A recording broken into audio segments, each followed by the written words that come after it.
Your name, please? William Easter. Mr. William Easter. Right. Your passport, please. Do I have to go through this rigmarole every time? Regulation, sir. Beastly the nuisance, I call it.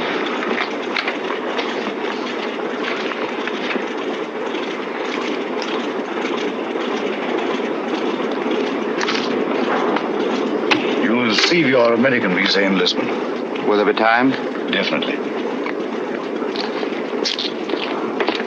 We seem to have cut our time pretty close, Sir Henry. Have you a word, Sir Henry? Do you wish to make any comments, sir? Sir Henry, what is your destination, New York or Washington? I'm sorry, I have nothing to say.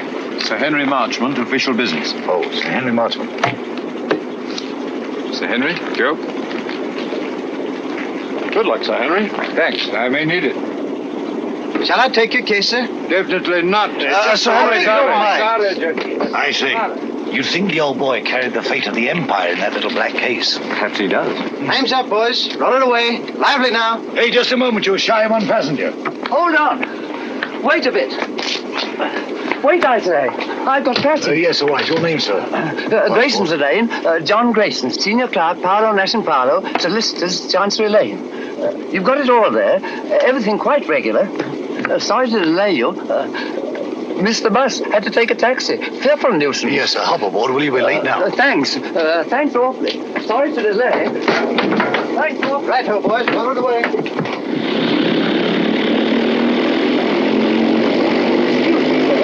Awfully sorry. Quite all right. No sense of balance. None whatever. Thanks. Clumsy of me. No sense of balance. That's what it is. Effect of the inner ear, I fancy.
When I read that you were en route to Washington, Sir Henry, I just couldn't rest until I found you. Now, Julia, when can you dine with us? Very kind, Mrs. Jellison. I'll put you first on my unofficial list. Oh, I have a much better idea. You must let me put you up during your stay. Thanks very Washington much, is so crowded. I'll put you in the blue room.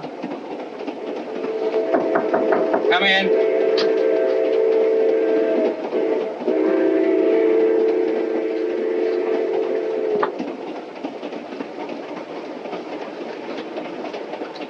Thank you, sir.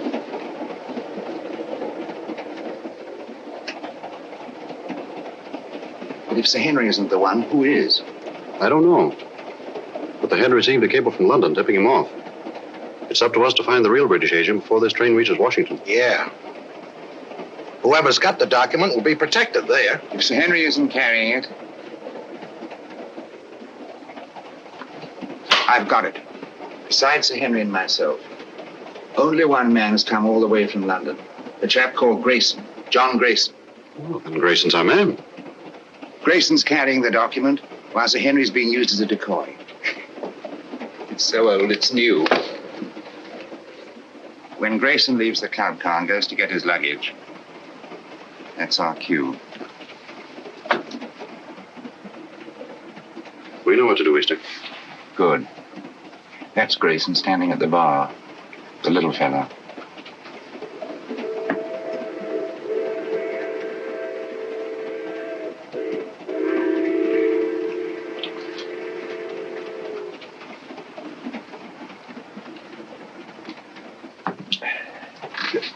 Excuse me, sir. Don't give it a thought, brother. I'm in politics. I'm used to hard knocks. I'm Henry Babcock, Senator Babcock. How do you do? John Grayson. Sit down, Grayson. Have a glass of grape juice from my home state. Used to know a man named Grayson, mighty fine man. He was murdered. 2 grapes, George. On the fire, sir. This book has got me all confused. I do wish you'd set me straight on the international situation. Rather large order, I'm afraid. Oh, you're so right, Sir Henry. One must take the broader view, I always say.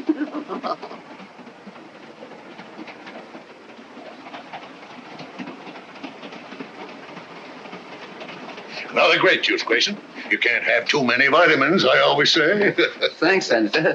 But if you don't mind, I'll have a whiskey and soda. Why, sure. George, bring him over, will you? Yes. Let's get a chair. I was built for comfort.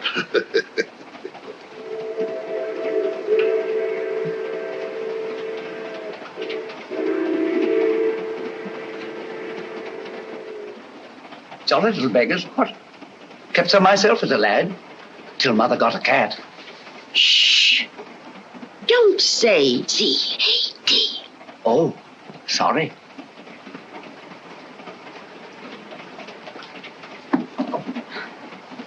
Permit me, ma'am. Oh, thank you. You're very kind, I'm sure. Pardon me, sir. Here we are. Porter, Yes, sir. are we on time? Yes, sir. Be in Washington in 20 minutes.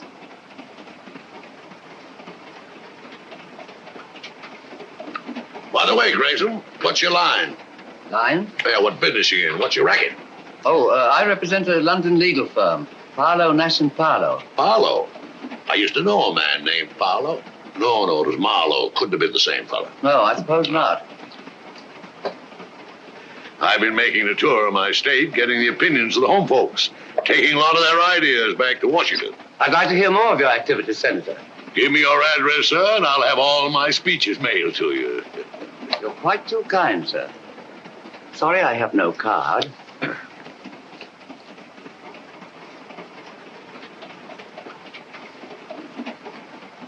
Oh, Porter. Yes, miss? Permit me.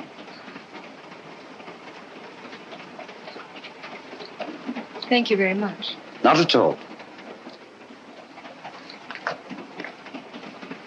I'll be at this address for the next week or so. I hope. Thank you. I'll get my papers together. Pleasant meeting, my friend. Better look me up in Washington. I'll just get my bag. Thank you. Oh, I forgot to pay George. Excuse me, sir. What's the matter? There's a little blackout. Keep your seat. There's a little blackout. Keep your seat. Mice! Oh, dear. All gone.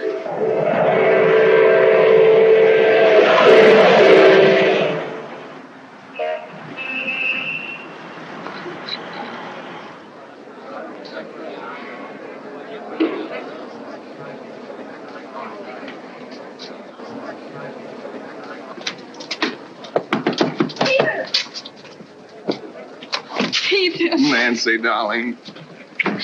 I didn't dream you'd be able to meet me. I got leave. Oh, darling, that's wonderful. Just 3 days. Oh, that's awful. We haven't a second to lose.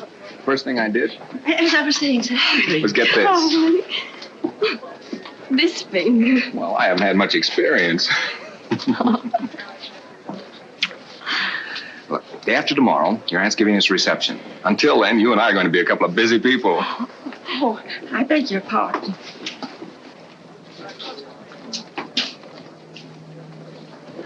Goodbye. Who's your boyfriend? You needn't worry. He just lit a cigarette for me.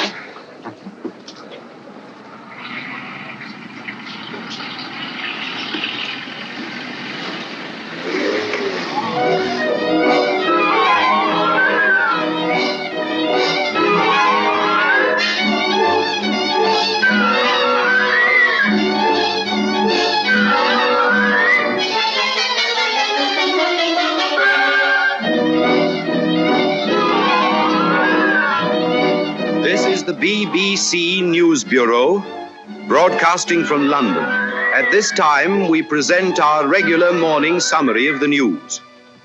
A British subject has disappeared under curious circumstances. John Grayson, senior clerk in the firm of Parlow, Nash and Parlow, solicitors, Chancery Lane, has not arrived at his firm's representatives in Washington. Foul play is suspected. Deplorable, simply deplorable. It's the sort of thing that shakes your faith, by Jove. I say, Holmes, shakes your faith in everything. You alarm me, Watson. I've never seen you affected by the news, however startling. Startling, my dear fellow, it's devastating. Seen the scores? The Navy got 428 for 6 wickets against the Army at Lord's. May I draw your attention to the fact that really momentous things are happening in the world today?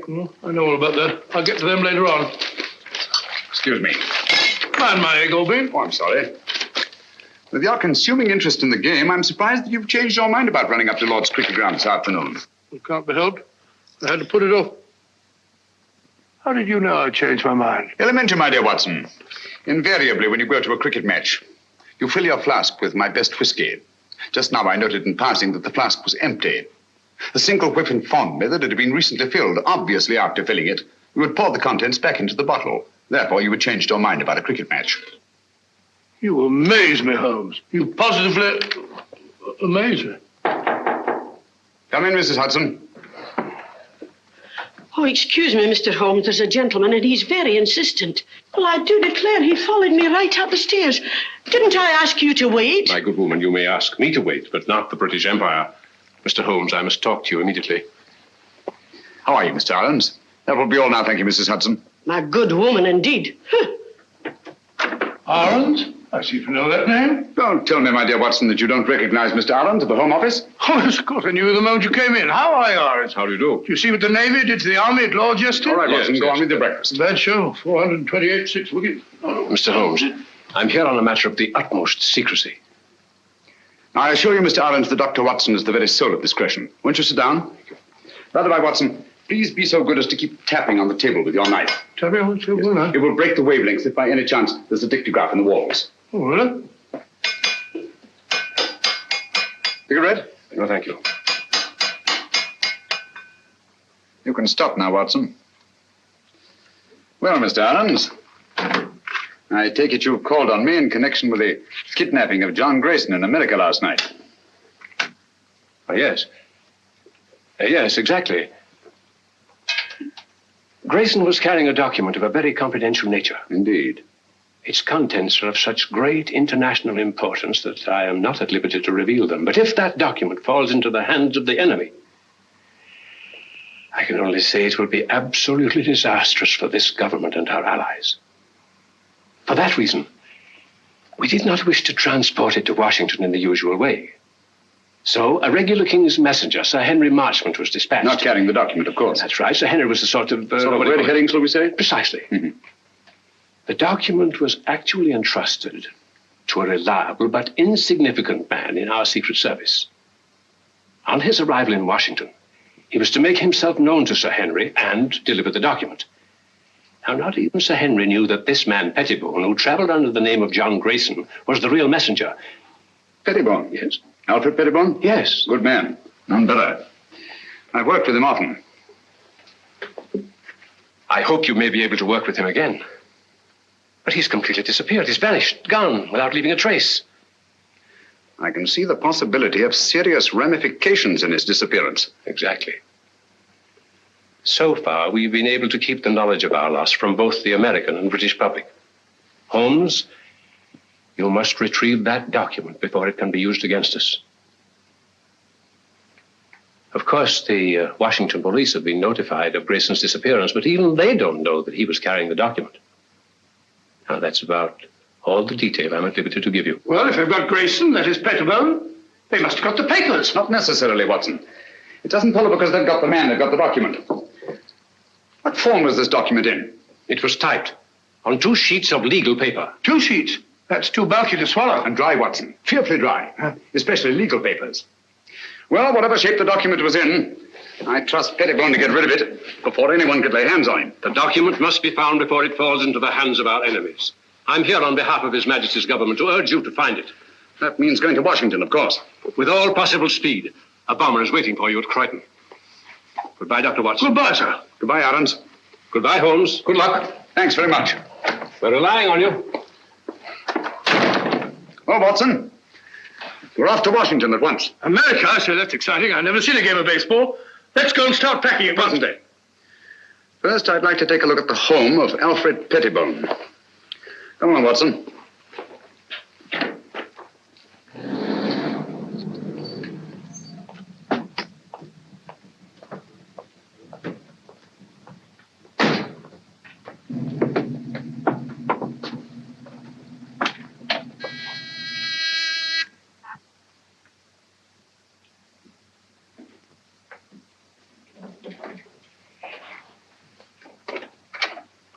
Why, Dr. Watson, what a surprise. And Mr. Holmes, won't you come in? Thank you. I'm frightfully sorry, but you won't find my son in. He's gone to Washington. Some business or other. Poor fellow, I'm afraid that he'll never get used to the climate over there. Would you mind if we looked over your son's room? Why, of course.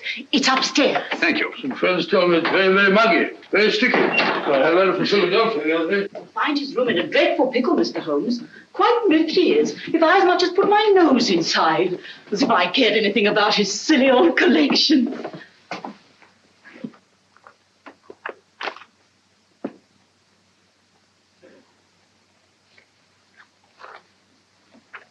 This sort of Pettibone seems a curious sort of fellow. Sort of collector of collections. Postage stamps. Military buttons. Butterfly. Bugs. Snapshots. All sorts of rubbish. Yes, I shall write a monograph someday on the noxious habit of accumulating useless trivia.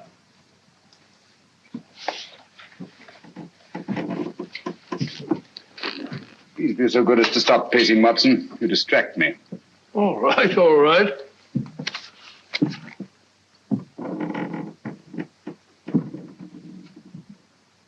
Unless I'm greatly mistaken, our friend Pettibone did not carry 2 pages of legal paper when he left this room. I wouldn't be too sure, Holmes.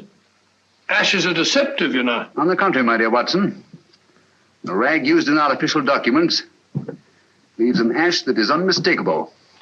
Oh, do stop pacing. I'm not pacing. I've moved an inch. I'm sorry, old fellow. My error.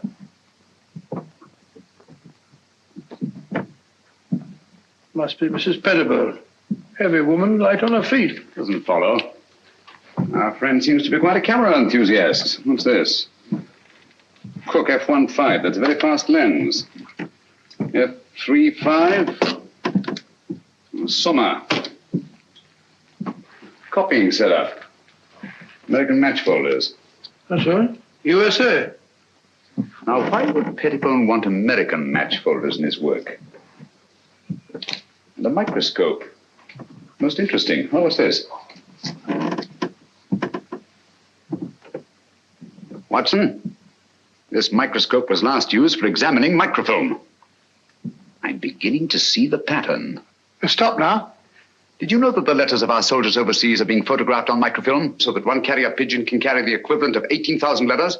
Well, we had a carrier pigeon in the last war. Back in 1915, belonging to the Brigade Signal Corps. Did you? Yeah, the poor bird kept flying round and round in circles all day long. Found out later on that it was cross-eyed. Tragic thing. Huh? Perfectly true. Where are you going? Huh? Oh, darkroom, huh? This is what I was looking for. Huh? This projector magnifies tremendously anything placed on the slide, like this piece of microfilm. Understand? I can't say I do exactly, no. Wait a minute. I'll show you what he's photographed.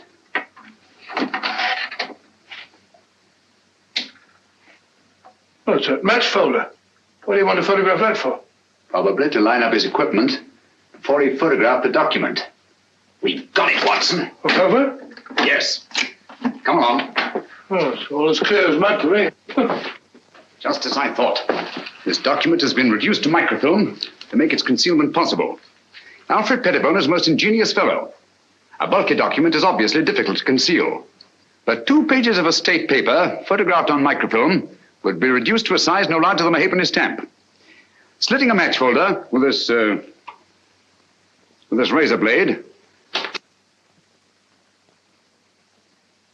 Pettibone placed the now minute document inside, stuck it together again, and there he had it. An American match folder, rare in London, but completely inconspicuous in the United States. Do you mean to say we're off to America just to look for a match folder? It's a big country. A big country, Watson. And a small match folder. Come along.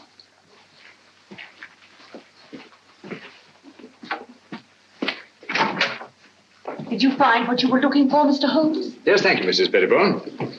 By the by, you haven't been up on the roof in the last 20 minutes, have you? Why, no. What made you think... Well, we distinctly heard footsteps. Nonsense, Watson. It was the house settling. Gracious, yes. Such popping and groaning. We're quite used to it.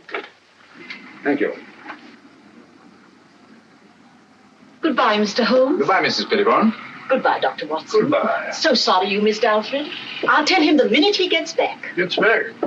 Oh, yes, of course. Well, goodbye again, Mrs. Pettibone. Just a minute, Watson.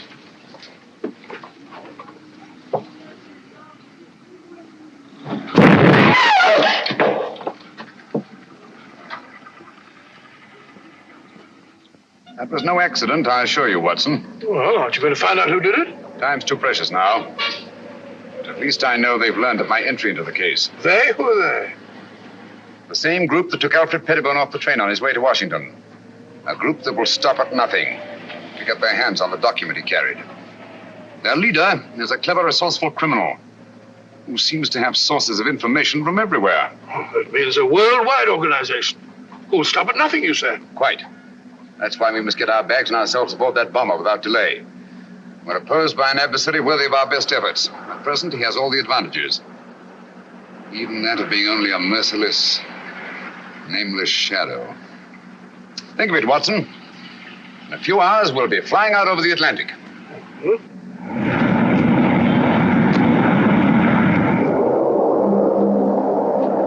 We're flying over New York, sir.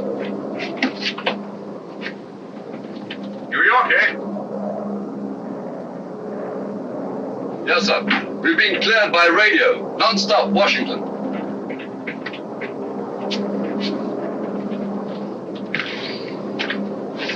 What is that book that so engrosses your attention, Watson? A book on the quaint customs and manners of America. We must be halfway across, and I've only got to page 37. For your information, my dear fellow, we are now flying over New York. Flying over New York? Good gracious me. What do you think?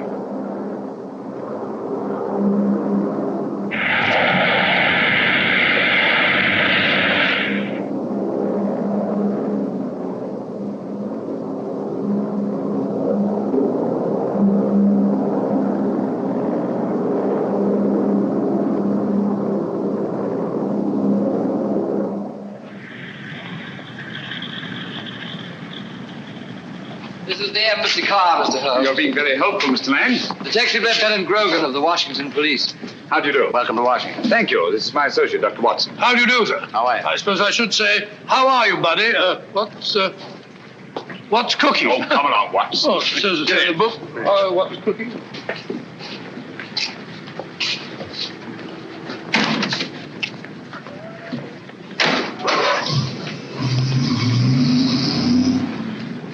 Grogan had charge of investigating the Grayson case for the Washington Police. Any new developments, Grogan? None, Mr. Holmes. We're glad to let you have our complete file. And, of course, we'll cooperate in every way. Thank you. I shall appreciate your help. Especially as I'm unfamiliar with your country. Oh, yes, of course. This is your first visit. Oh, there's the Lincoln Memorial. Most impressive. Oh, by the by, Mr. Lang, thank you for your cablegram. I received it just before I left London. Cable? I sent no cable. About our reservations at the Hotel Metropole. Why, no. We thought you'd stay at the embassy, of course. Look at that.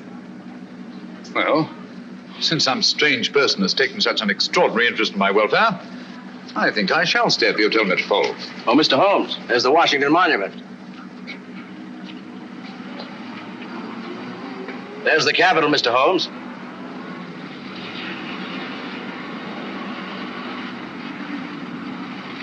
Magnificent.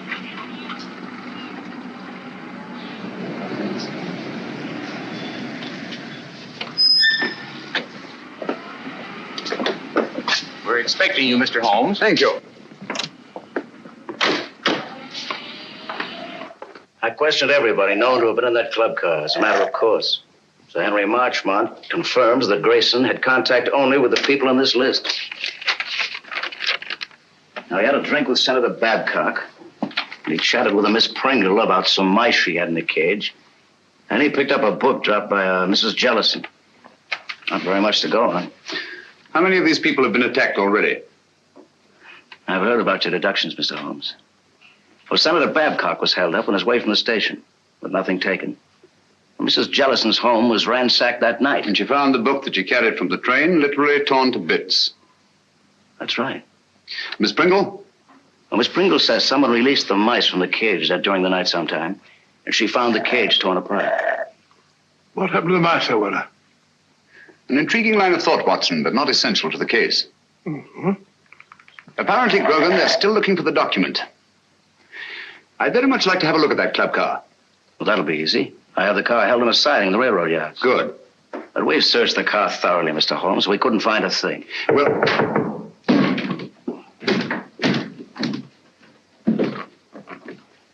What are you doing? What's this? Mr. Holmes, your trunk. Trunk? I have no trunk. It says right there. To Sherlock Holmes, Hotel Metropole. How was this trunk delivered? An expressman brought it, sir. What's the name of the company? Do you remember the license number? Naturally, I didn't notice that. I just signed for it. All right, thank you. That'll do. Well, this trunk's not locked.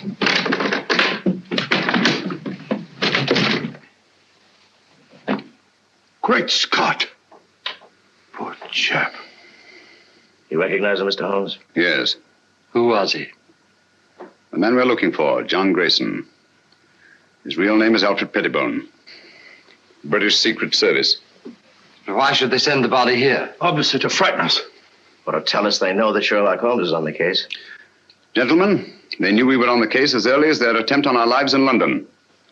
They're much too intelligent to believe that a corpse would frighten a trained detective. No, I rather think they intend this as a message.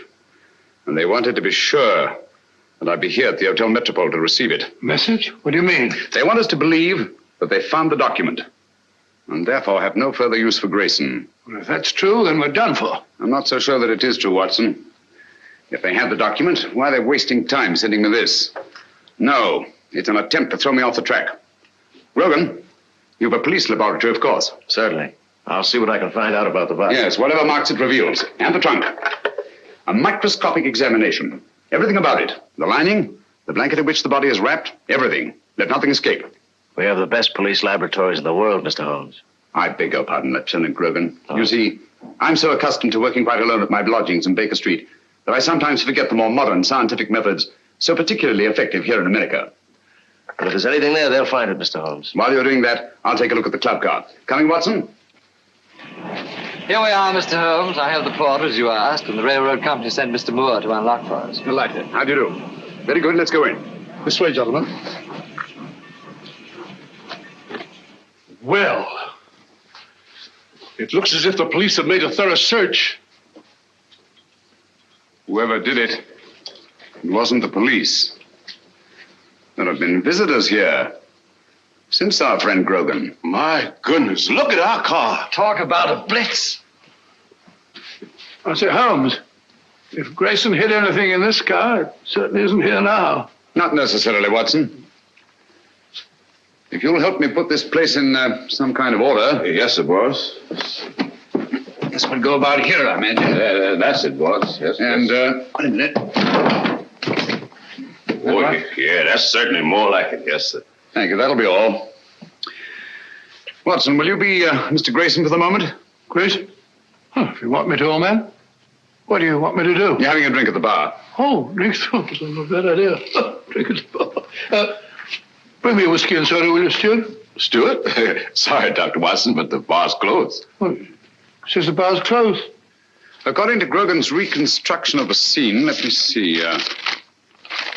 Yes. Grayson pauses at the bar while Senator Babcock moves across and sits down here. Do you mind being Senator Babcock for the moment, Watson? Going up in the world. Sit down, please. Now, Miss Pringle is seated there. Over there, Watson.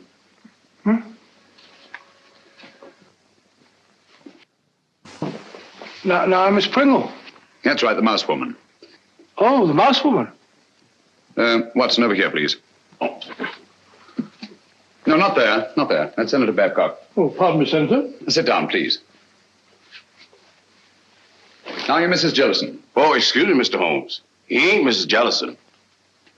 He's the young lady. What? Sir Henry Marchmont was sitting right here, and Miss Jellison was right here. She's a sort of a big, fat lady. What did Grayson do that attracted your attention so particularly to Mrs. Jellison? The little man, he retrieved her book. And the young lady sitting here, didn't she converse with the little man? No, sir. That young lady didn't have no converse with no one. When the little man lit a cigarette, she ran back and said, "Thank you very much." But you have matches here for your customers. Oh, yes, she called me, and I saw a cigarette, and I knew she wanted a match. And Grayson used one of his own matches. Dog it. Oh, yes, he took a folder from his coat pocket. Did he put the match folder back in his pocket, or did he give it to the young lady? I don't remember. I was fairly busy. Try to remember. Well, if I should try to doomsday, I couldn't rightly say just what happened to that match folder. Oh, yes. I remember just one important thing. What? When the little man lit her cigarette, he said something very peculiar. What was it? He said, "Permit me." Oh. Well, gentlemen, I'm extremely grateful to all of you. That's all we can do for the present, I think. Since the place was torn to bits after the murder of Grayson, the attacks on Senator Babcock, Mrs. Jellison, and Miss Pringle, I'm convinced that the document left the club car long before these events. But how? By whom? And who was the mysterious young lady whose cigarette Grayson lighted? Did anyone meet the young lady? He sure did. He? Who was he? Tall, handsome, in a uniform. I see. I suppose you wouldn't remember what kind of a uniform. I certainly would. Lieutenant, Navy flyer. My boy's in the Army. He's going to be a flyer, too. Splendid. Did you happen to hear them say anything? Oh, I didn't happen. I just couldn't help hearing it. Mm-hmm. Well, what did they say? Oh, yes, he said he had 3-day leave. They had to move fast before the big party her aunt was giving them. Then, too, he put a ring on her finger, and they both looked mighty happy. Mm-hmm. Just the way you looking right now. And the way I'm looking myself. Come on, Watson. That's the girl. I told the head I could swear to it. Is the address there? All there. Right in our laps. And also right in the lap of Sherlock Holmes. That's the least of our worries. The head could handle 10 like Holmes. I hope so. But don't underrate that Englishman. I have several friends who did. They now grace some of the best prisons in England.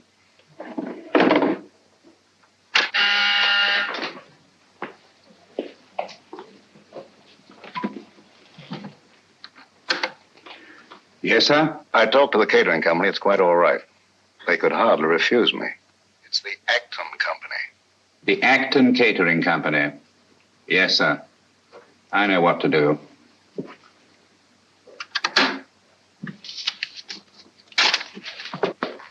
Hop over there. You're going to work for the catering company. Right. When you get in the house, find out all you can. Katie. Yes? You're to go as a guest. Will it be safe? It'll have to be. I'll try and get in the girls' room. Unless you hear from me, carry on as we planned. Flash Gordon. Seems a very capable fellow. Sports pages. These Brooklyn fellows seem to be arguing with the umpire. Story thing. What are you eating, Watson? Gum? Oh. Put it away.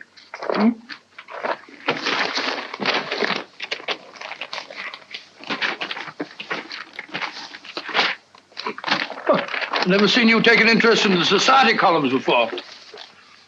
It's a concern I'll drop at once, I assure you, Watson. You found what you're looking for? Well, how do you know this is the girl? It would be an extraordinary coincidence, wouldn't it? If more than one naval lieutenant in Washington were to become engaged in the last few days to a girl from New York whose aunt was giving them a reception. By Joe, you must be right. She's a pretty girl. Yes. He's walking around with a dynamite in a handbag.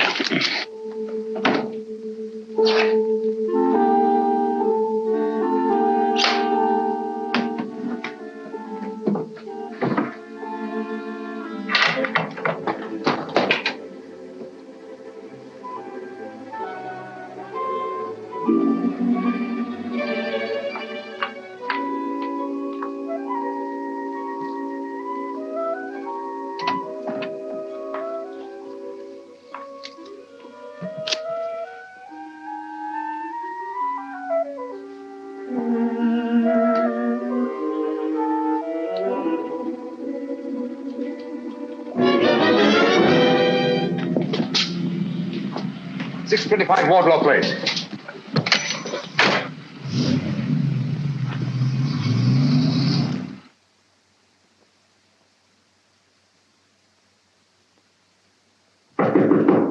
Who is it? Me, Pete. You can't come up here. I did, though. One get you two. That party's gonna be awfully dull after this. Let's not go. Let's go away and get married. You've only got one more day. That's an idea. No, we can't do that to Annie. I'll tell you. Let's sneak a look at the new apartment. It was awful sweet of Auntie to give us the whole floor of this house for our apartment. The least we can do is let her have the fun of showing it to us. Okay. Let's face the party. I'll get my bag.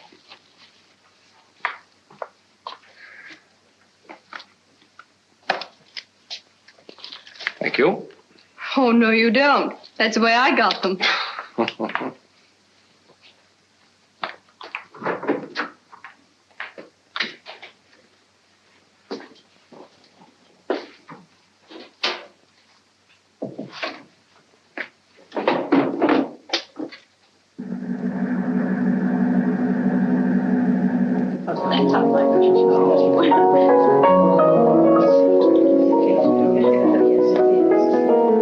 How do you do? So glad you could come.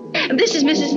Oh, dear, what is your name? Ruxton. Of course I know it as well as my own. And this is Mrs. Vale. How do you do? Isn't it? Quite. Oh, of course. Good luck. Not yet. That must be Lieutenant Merriam with Miss Partridge over there. Certainly glad to hear the news, Pete. Congratulations. Well, thank you, Major. Thank you. You're a lucky guy, Pete. I'll see you later. 3rd floor, first door. Right. I'll wait there. You bring him up. Thank you, sir. A toast to the happy couple. A toast. Thank you. Very good. Happy landings. Yeah, well, those certainly. Me too. Thank you. Aren't you happy? You know what I'm doing. Lieutenant Merriam? Telephone, sir. Navy Department calling. Oh, yes. Be right back. Lead on, McDuff. This way, sir. Matches? Match me, darling. Dig them up. Thank you. Oh, Pete, hold it. You can keep them, Major. Oh, thank you.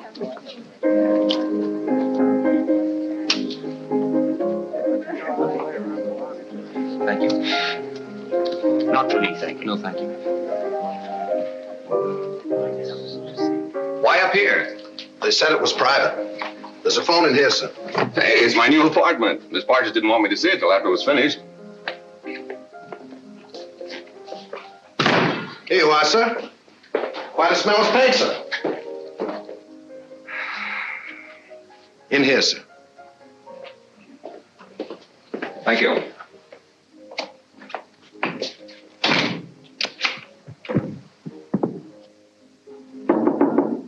Okay, now. We should get some action, Sir Henry, with Sherlock Holmes in Washington. Yes. I don't mind telling you I'd give anything to get my hands on that document. Yes, I know. Or at least know that it's in safe hands. Thanks. Engaged today and married tomorrow. No, thanks. Have you a match? Miss Partridge? Yes? Lieutenant Merriam asked if you would come to the new apartment. But he's not supposed to see it yet. The new apartment? He must think you're already married. Yes, I don't dare let that man out of my sight. Excuse me, will you please? Surely. Oh, I'm so sorry. May I? Thank you.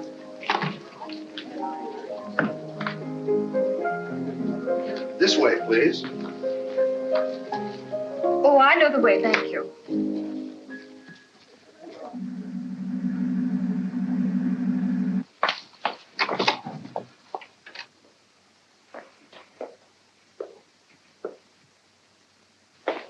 Peter, where are you?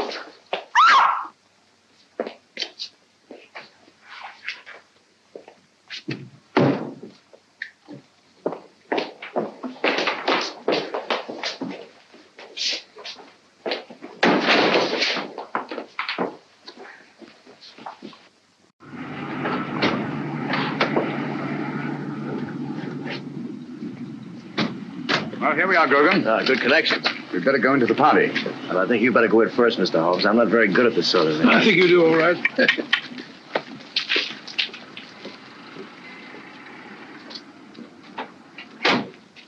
The only possible explanation. Mrs. Partridge, forgive my intruding, but is your niece the kind of girl who would just disappear in this manner of her own free will? Well, ordinarily, of course not.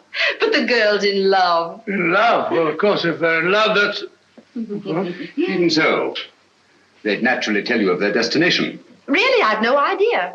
Oh, but they'll be back here again tomorrow. You see, I prepared an apartment for them, an entire floor in this house. By the by, Mrs. Partridge, I gather the rug you ordered for the apartment was not entirely satisfactory. Oh, those tiresome workmen. I told them not to come in here this afternoon, but they did. And walked out with the rug, which they no doubt informed you had been sent by mistake and would be replaced tomorrow. Yes, but however did you know that? Show me the apartment. Yes, there were 2 rugs there. One for the living room and one for the dining room. Well, your workmen wear rubber soled shoes, do they not? Oh, yes, always. Their company requires them to. Nevertheless, there have been leather heels on this floor. And a woman's heels. Very recently, I should say. Not yours, Mrs. Partridge. But recently enough, so that no dust has had time to settle in the imprints. Stay over there, please.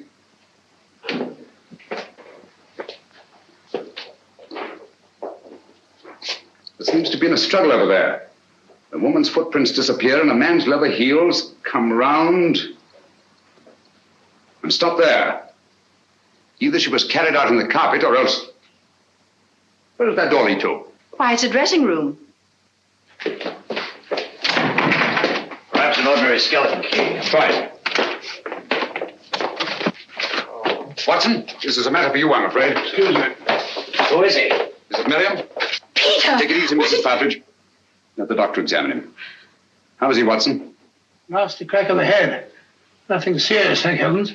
Is there somewhere where you can lie down? Of course. Poor Peter. Take him to my room. Yes, I'll put your arm around my neck. That's the don't you? Mr. Holmes, you must find Nancy. Quite. Oh, Peter. That girl disappeared right from under our noses. It's unbelievable. I better try to trace that truck. That won't lead us anywhere. Our antagonist is too clever for that. But the girl must be found immediately. You're sure the police chemists found nothing definite in their examination of the trunk? Not one thing pertinent to the case. What about Grayson's body and the blanket it was wrapped in? Nothing. Every object connected with this case has some kind of story to tell. Do you think they'd mind if... The laboratory is completely at your disposal, Mr. Thank you. Dr. Watson and I will go there at once. Usual findings on the trunk, Mr. Holmes. Bought in Washington, been banged about a good deal. All labels removed. And the body? No marks of any kind. Very well. If you need me, call. Thank you.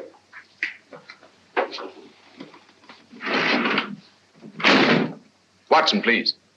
Just tidying up a bit. This blanket is beginning to tell me many things. Really? Don't say so. It only remains to translate them properly. Yes. And just as I thought. This blanket has had a most varied history. It's been on many a sea voyage. The latest not 6 months ago. Since then, it has been used to wrap a multiplicity of objects. Carvings of teak wood. Candle snuffers made of pewter.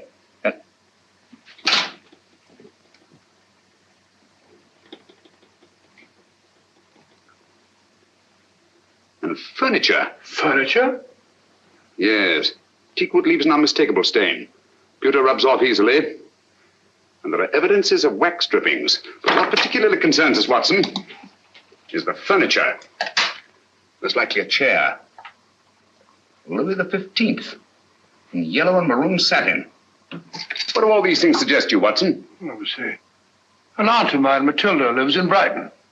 Very old-fashioned. Very aged. Exactly. Antiques. We've a lot of ground to cover before nightfall. Ground? What ground? If necessary, all the antique shops in Washington. A-N-T-I. There we are, antiques. Antiques? What connection is there, Louis XV's chair with this partridge girl? This sliver of wood came from a Louis XV chair that had once been wrapped in that blanket. From other evidences the blanket supplies, I deduced that it's been used in an antique shop, and whoever controls those antiques murdered Grayson and kidnapped the girl. What? That's it, Watson. Come along. Before the girl's kidnapper becomes her murderer.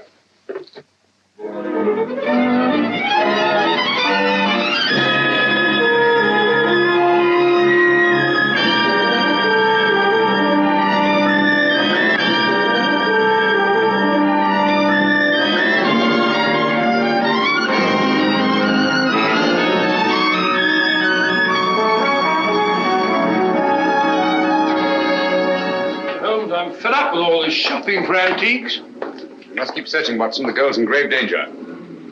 Hello. Hello? Oh, sorry. What is it, huh? This isn't the place it seems to be. Look, Watson. Those cabinets. Obviously imitation, and yet they're priced as if they were authentic. Beware, and all that, eh, Holmes? Watson, I feel certain this is it. This is my purse. May I? Thank you. What kind of a joke is this? Oh, don't bother to answer. You can tell the police all about it. And you shall, I promise you. But there are no police here. Haven't you noticed? We are quite alone. I sent for you to ask you a few questions. You always send a rug for your guests. It was a very nice rug, Miss Partridge. It's not my idea of a method of transportation. No, I'm sorry about that, but I'm afraid it was unavoidable. But why? You've no right to bring me here like this. I've always found it wise to take what rights I can get. Miss Partridge, you have a document which I must have. Document? I have no document. It won't do you any good to deny it. But I do deny it. I don't know what you're talking about. You'll remain a prisoner until you produce it. How can I produce it when I haven't got it? But you have. It was observed that on the train you had contact with a little British agent named Grayson. He gave you something. Where is it? But I hardly even noticed the man. I wouldn't even have remembered him if I hadn't seen his picture in the paper. He disappeared or something. He's dead, Miss Partridge. Oh. Now will you tell me what I want to know? But I can't. You won't?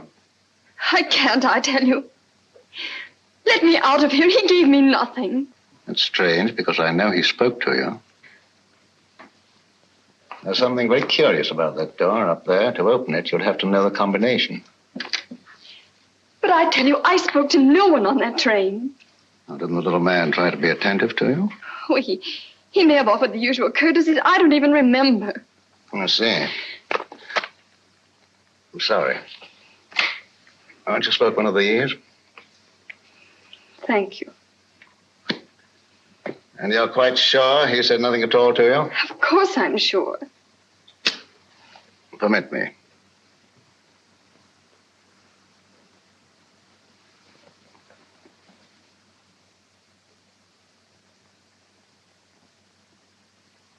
And you're certain that nothing passed between you? I'm certain. Mr. Howe, please. I must ask you to trust me with your bag a little longer. I have an eccentric interest in the linings of purses. It's a foible. You know Mr. Howe, I believe. Mr. Howe is a gentleman of unusual accomplishments. Under his influence, I've known people talk fluently who never talked before. But I don't know anything, I tell you. Nothing. Nothing, I swear it. I don't know anything.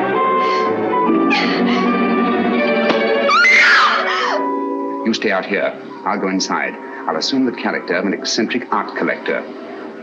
As soon as I'm convinced that this is the place we're looking for, I'll signal to you. And you get Grogan and bring him here on a run. But don't lose any time. An extra second may cost a life.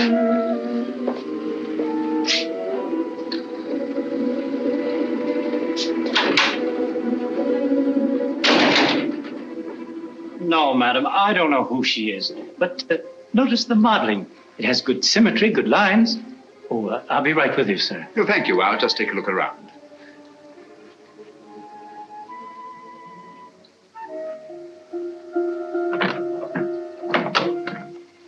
What an extraordinary cabinet. Spanish. Moorish influence. Imitation, of course. It is not an imitation, it's authentic. Oh, come now, my dear man. Ah. May I see some of these ceramics? Those aren't for sale. They're Ming vases mostly, and they haven't been marked yet. Well, that's really a very little consequence. You see, if they're genuine, I can tell to within a shilling what the international price might be. If you please, sir, there are other customers. Oh, yes, of course. Well, I'll just look around. Ah, what a very interesting collection of pewter.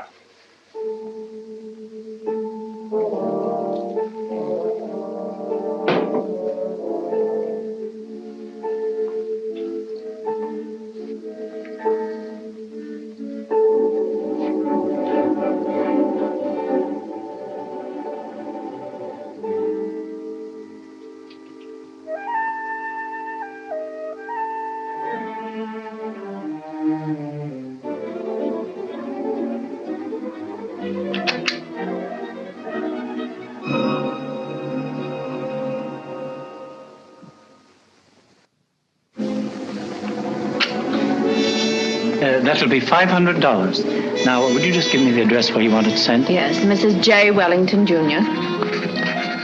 DuPont Circle.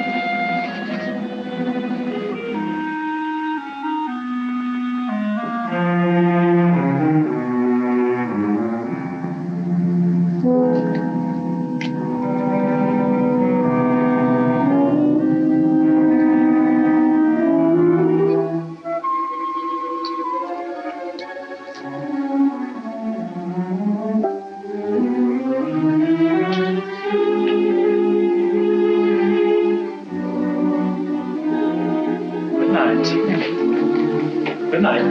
I'll have it sent out in the morning. Oh, dear.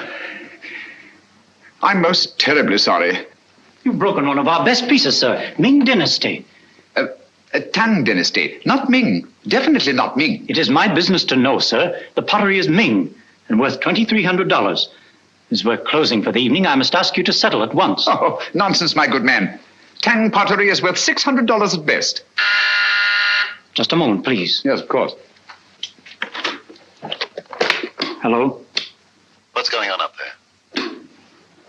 A customer dropped a valuable piece of pottery. I'll finish with him immediately.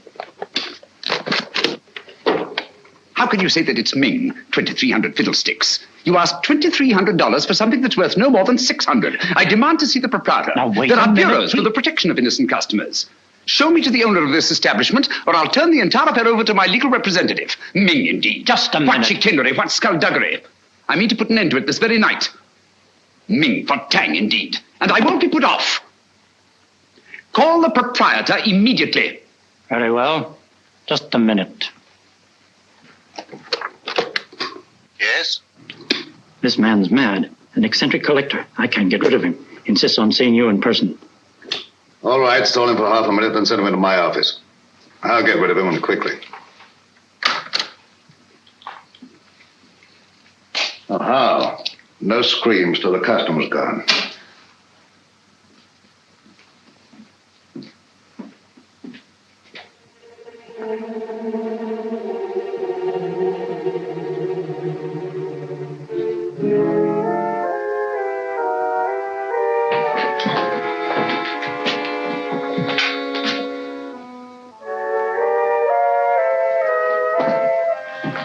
You get downstairs. Yes, sir.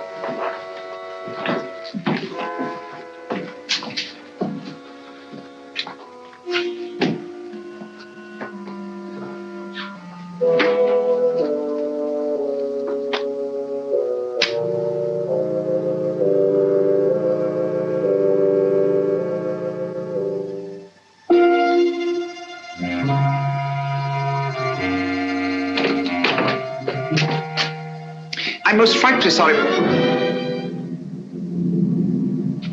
most frightfully sorry about the vase, but really, sir, your clerk is guilty of attempting the most obvious fraud. You see, he tried to convince me that I'd broken a Ming pottery when anyone could see that it belonged to the Tang era. Its value is no more than $600. All right, you pay me the 600. We'll call the matter settled. Oh, thank you very much, sir. Thank you. I'll send you my check in the morning. I see you know the London value of these pieces. It's my business. Exactly. Yes, exactly. You know, I think you're just the man to help me find some furniture I'm anxious to get. I'm most frightfully bored with the usual conglomeration of pieces that we can pick up on the other side. What do you really want, Mr. Sherlock Holmes? Herr Heinrich Henkel, or as you now call yourself, Mr. Richard Stanley. In 1914, secret agent of the German Kaiser. Since then, head of the most insidious international spy ring that ever existed. You're wrong. A case of mistaken identity. I've been a respected member of this community for a great many years. I deal in antiques because of their rarity and beauty. Merely a device to cover up your real business of transporting secret information to the enemies of this country. Very interesting, but just a figment of your imagination. I'm a very busy man, Mr. Sherlock Holmes. Where is Nancy Partridge? You're not looking for that girl. You're looking for a certain document. Oh, dear me, no. The document's perfectly safe. You see, the man who has it doesn't know he has it. That's a very pretty tale, but quite untrue. The only man who had any contact with Grayson on the train was Senator Babcock. The senator doesn't have the document. We took the trouble to find out.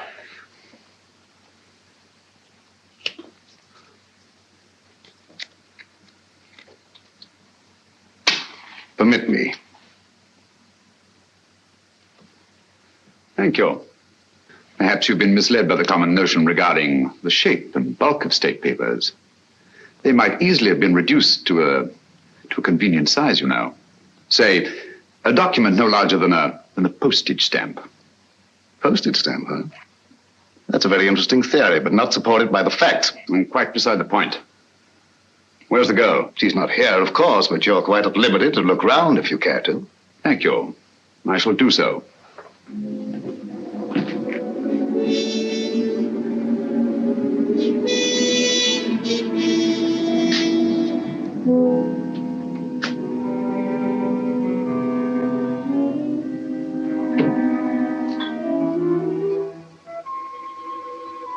Interesting piece. Spanish, isn't it? Moorish. Oh, my error. It's an amazing specimen. But I assure you won't find what you're looking for there. You stimulate my curiosity.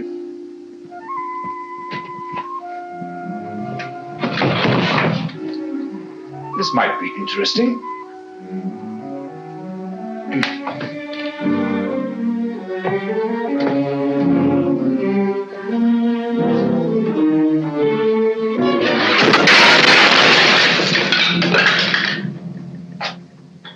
The Moors were an incredibly inventive people, weren't they? Yes, it was in shocking condition when I got hold of it. But I had it restored. Very lively now, but old-fashioned. If that's the best you can do, Mr. Stanley, I think I may safely examine the rest of the room. Help yourself. Thank you. Take your hand away from that drawer. Mr. Holmes, you didn't think I was going to draw a weapon. I never touched the things. How odd to find you squeamish.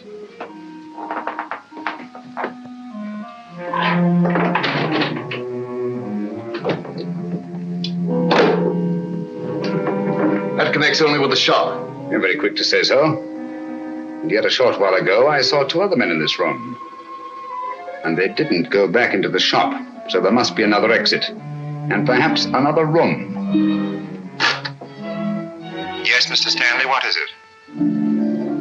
Bring Miss Partridge here at once. Excellent, Holmes. I see your voice hasn't lost its flexibility. My hand hasn't lost its cunning either.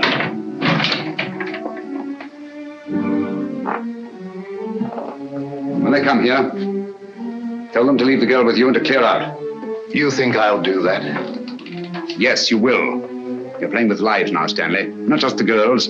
Thousands, millions perhaps. And we don't intend to let one man have that much power. Not now, nor at any time in the future. I prefer you alive to face the retribution that's coming to you. But if I have to do it...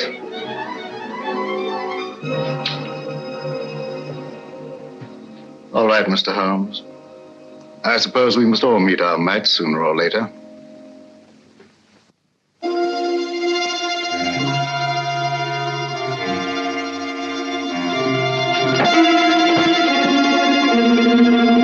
That's enough, boys. Take your hands off him. Well, Mr. Holmes?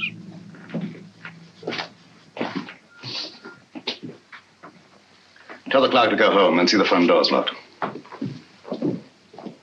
Well, Mr. Stanley? It's the last trick that counts, eh, Holmes?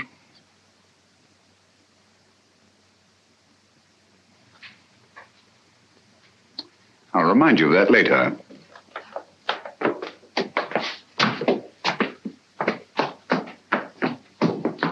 Miss Partridge, allow me to present Mr. Sherlock Holmes, the world-famous detective. He's come to rescue you. I don't believe you. Oddly enough, he's telling the truth. My name is Sherlock Holmes, and I did come here to help you. But I seem rather to have missed it. I'm sorry. I'm afraid you've had a bad time. Oh, that doesn't matter. It's Peter. They say they'll do something to him if I don't tell them. They say they've got him. Cheer up. He's quite safe. A tough customer like Peter isn't disabled very long by a clout on the head. He's all right. All okay, Mr. Stanley? Look here, Stanley. This girl knows nothing.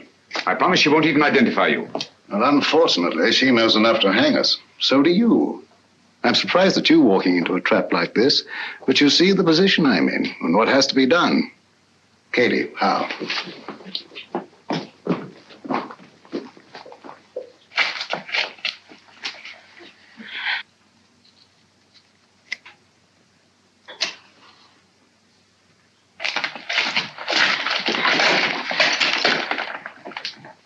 It will give me great pleasure to attend to Mr. Holmes personally. Easter, and the girl's yours.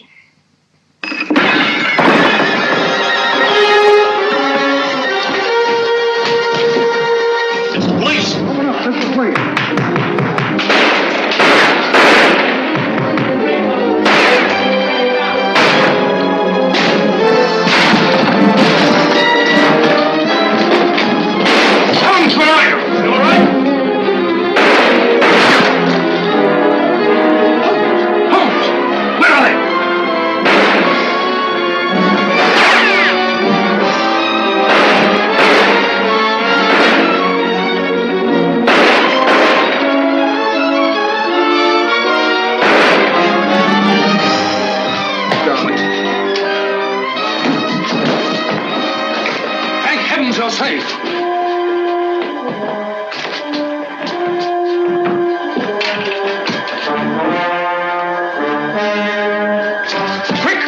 Escaped. All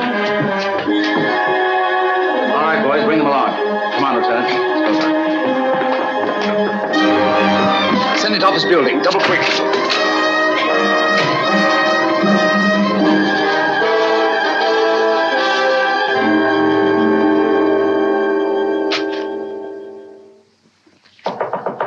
Come in. I'm glad you're safe, Senator. Safe? No man is safe. Look at the way my constituents snipe at me.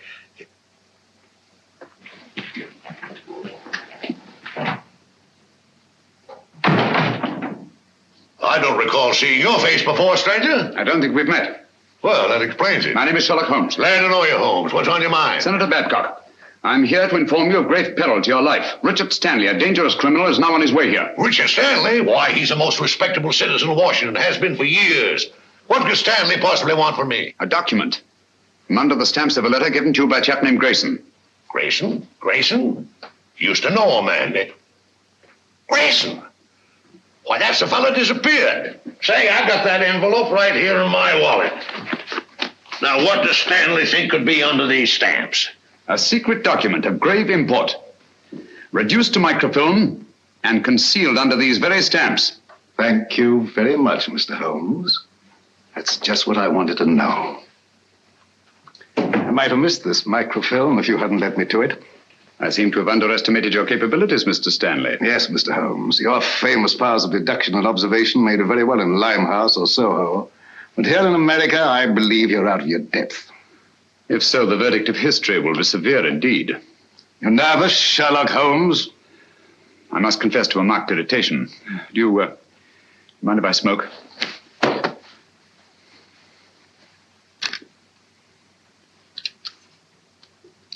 Thank you.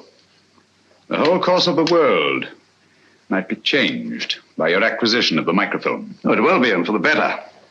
Give you a match. You can keep those. Thank you. And now, if you'll pardon me, Mr. Holmes. Why don't you do something, Holmes, if that thing's so all-fired important? The English senator. Cricket, old boy, always cool in the crisis. The last trick, eh, Holmes? Yes, the last trick. Say, you're a smart fellow, Holmes. Here's the microfilm, Holmes. Thank you, Senator.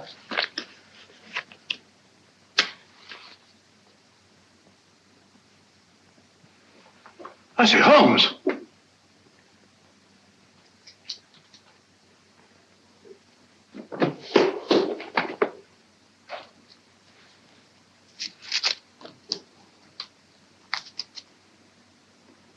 This is the microfilm with the document on it. It'll be in the proper hands within the hour. As I told you, Mr. Stanley, the man who had it didn't know he had it. Well, come on, let's go. Well, it'll be nice to get home to Baker Street, eh, Holmes? Yes. But this is